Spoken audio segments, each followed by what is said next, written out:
வி.எஸ். சச்சிதானந்தன் வாழ்க்கையில நடந்த ஒரு மிக முக்கியமான ஒரு சம்பவம். இது அத்தனை இளைஞர்களும், நம்ம நேயர்களும் இத புரிஞ்சுக்கணும். நீங்க எல்லார்கிட்டயும் சொல்ல வேண்டிய விஷயம் இது.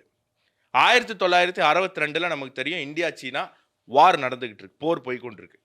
அதே நேரத்துல காங்கிரஸ் என்ன பண்ணியிருக்கு, கம்யூனிஸ்ட் தலைவர்கள பல பேர கைது பண்ணி கேரளால உள்ள வச்சிருக்காங்க. அப்பதான் நமக்கு தெரியுமே. இந்திரா காந்தி, ஜவஹர்லால் நேரு இவங்க அந்த எமர்ஜென்சிய டப்புன்னு ஏதாவது ஒரு ஸ்டேட்ல அந்த ஆர்டிகிள ரிவோக் பண்ணிட்டு அங்க பிரசிடென்ட் ரூல கொண்டு வந்துருவாங்க. புடிச்சா எப்ப தோணுதோ தும்முற மாரி. அந்த மாரி ஒரு காலகட்டம் கேரளால இருக்கக்கூடிய கம்யூனிஸ்ட் தலைவர்கள்லாம் ஜெயிலுக்குள்ள இருக்காங்க. அப்ப இந்தியா, சைனா போர் நடந்துகிட்டு இருக்கு. இந்தியாவினுடைய தவறான சில இந்திய அரசியல்வாதிகளின் தவறான வழிநடத்தல்ல அந்த போர்ல நம்ம கொஞ்சம் சிக்கல் சந்திச்சுக்கிட்டு இருக்கோம். அப்போ நெறைய இழப்பு நம்ம பக்கம். அப்ப அச்சுதானந்தன் என்ன சொல்றாரு ஜெயிலுக்குள்ள இருந்துகிட்டு, நம்ம ஜெயிலுக்குள்ள இருக்கக்கூடிய கம்யூனிஸ்ட் தோழர்கள் ரத்த தானம் செய்யணும். நிதி உதவி பண்ணணும் அப்படின்னு அவரு அறிவிக்கிறார். ஏன்னா அன்னைக்கு அவரு கம்யூனிஸ்ட் கட்சியினுடைய சென்ட்ரல் கமிட்டில இருக்காரு.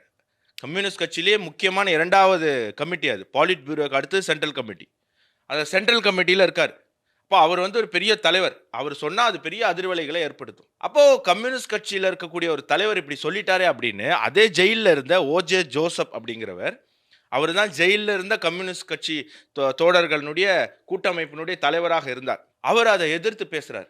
இப்படி பண்ணோம்னா இன்டர்நேஷனல் கம்யூனிஸ்ட் தோழர்கள் மத்தியில நமக்கு கெட்ட பேர் வந்துரும். எப்படி? சொந்த நாட்டு ராணுவ வீரனுக்கு ரத்தம் கொடுத்தா உலகத்துல இருக்கக்கூடிய கம்யூனிஸ்ட் எல்லாருமே வந்து நமக்கு எதிரா போயிடுவாங்க. என்ன பொறுக்கித்தனமான ஒரு ஸ்டேட்மெண்ட் பாருங்களேன்.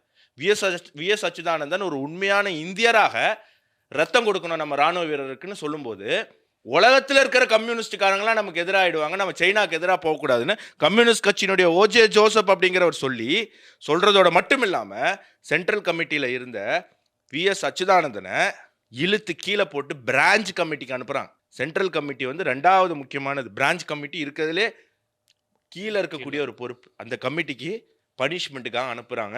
அதை தாண்டி அவர் மக்கள் மத்தியில வேலை செஞ்சு, வந்து மக்கள் நம்பிக்கையை பெற்று, வேற வழி இல்லாம அவர முதல்வராக்க வேண்டிய கட்டாயத்துக்கு கம்யூனிஸ்ட் கட்சி தள்ளப்பட்டு, கடைசியில அவரு முதலமைச்சர் ஆறார். அவர் என்னைக்கோ ஆயிருக்க வேண்டியது. கம்யூனிஸ்ட் கட்சி என்ன பண்ணிடுவாங்க, அவங்க ஜெயிக்கிற மாரி இருக்கும்போது அவர தோற்கடிச்சிருவாங்க. அதையும் மீறி ஒரு தடவ அவர் ஜெயிச்சு அவர் வந்து முதலமைச்சர் ஆயிருக்காரு. இந்த வரலாறு யாருக்கும் தெரியாது. ஏன் எஸ்.எஃப்.ஐ. சொன்னாலோ கம்யூனிஸ்ட சொன்னாலோ ஆனந்துக்கு இவ்வளவு கோவம் வருதுன்னா, சொந்த நாட்டு ராணுவ வீரனுக்கு ரத்தம் கொடுக்கிறவனை கொடுக்க கூடாதுன்னு சொன்ன ஒரு அயோக்கியத்தனமான இயக்கம் நம்ம நாட்டுல இயங்கிட்டு இருக்கு அப்படிங்கிறதுக்கான ஒரு உதாரணம் அப்படிங்கிறது தான்.